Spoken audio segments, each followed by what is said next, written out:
네, 여러분 안녕하십니까? Q5 English입니다. 오늘 둥둥 뜨다 이런 정도의 내용으로 번역이 될 수 있는 float 그리고 bob, 로버트의 약자인 bob이 아니죠. 그냥 B가 소문자인 bob인데요.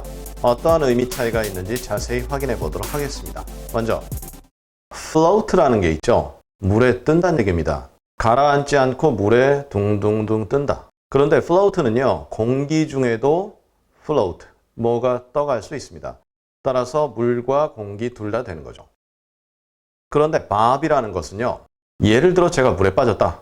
그러면 안 죽으려고 몸부림치겠죠. 그런 과정에서 머리가 물속에 들어갔다 나왔다 들어갔다 나왔다, 이 느낌이 bob입니다.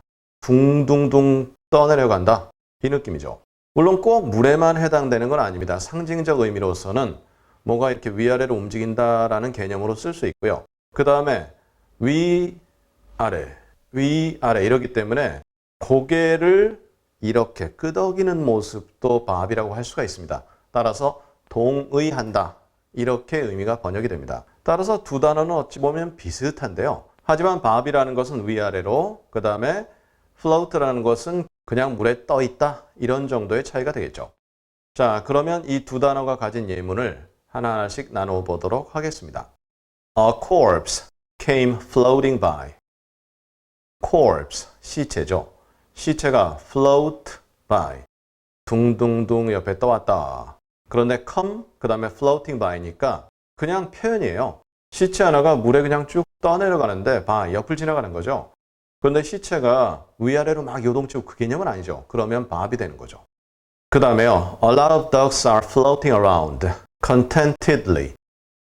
많은 오리들이, ducks 오리죠. 오리들이 float around, 여기저기 물에 떠 있다는 얘기죠. 그런데 어떤 상태로요? 만족한 상태로. contentedly.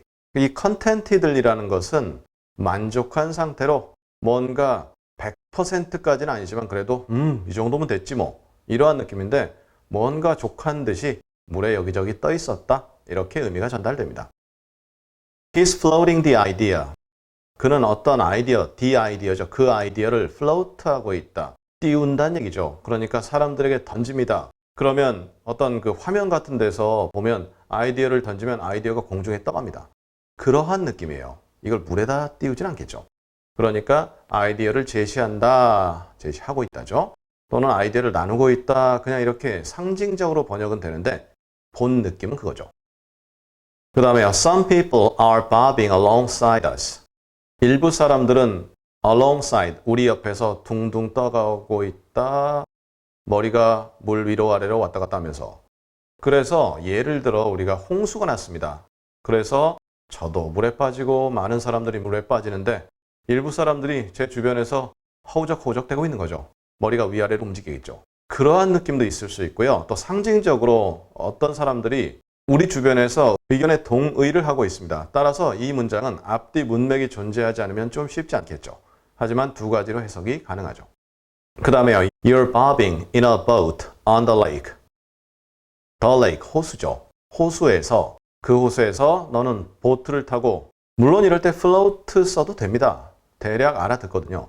하지만 bob를 쓰면 이 배가 물에 출렁출렁대면서 파도에 따라서 아래로 갔다가 위로 갔다가, 물론 배 자체가 물 아래로 들어간다, 그건 아니죠. 하지만 파도가 저점일 때 아래로 내려갔다, 고점일 때 위로 올라가는 그러한 모습이 머릿속에 떠오르게 됩니다. 그 다음 오늘의 마지막 문장입니다. A soft green light bobbed deep in the woods. woods라는 것은 숲이죠. 엄청나게 아마존처럼 큰 숲은 아니지만 조금 그래도 규모가 있을 수 있는, 또는 규모가 그렇게 크지 않을 수도 있지만 좌우간 숲인데요. 이 숲 deep, 깊은 곳에서 부드러운 녹색빛이 bob하고 있었다, 동의하고 있었다, 이상하죠. 그러니까 이럴 때 물은 아니겠죠. 숲이니까. 뭔가 저쪽에서 부드러운 녹색빛이 위아래로 흔들리고 있었다. 그냥 그 정도 의미가 이해됩니다. 문맥이 있으면 더 좋겠지만 일단 문맥이 없는 상태에선 저쪽 숲 깊은 곳을 보니까 부드러운 녹색빛이 위아래로 흔들리네. 이러한 느낌이 오늘의 마지막 문장입니다. 자, 이렇게 해서 오늘 여러분과 함께 bob 그리고 float, 둥둥 떠간다 라는 느낌, 꼭 물에서만 해당되는 건 아닌데요. 이 두 표현을 알아보았습니다. 어찌 보면 비슷한데요. 약간 차이가 있죠. 그래서 구분해서 사용하시면 좋을 것 같고요. 최소한 내가 사용할 때 구분 안 된다 하더라도 상대방이 말했을 때 아 이렇구나 라고 이렇게 확인할 수 있으면 좋습니다. 자, 그러면 우리 다음 시간에는요. release, 풀어주다, 방출하다, 놓아주다, 석방시키다 등 여러 뜻이 있는데요. 다음 시간 그리고 그 다음 시간 release를 자세히 예문을 통해 알아보도록 하겠습니다. 감사합니다.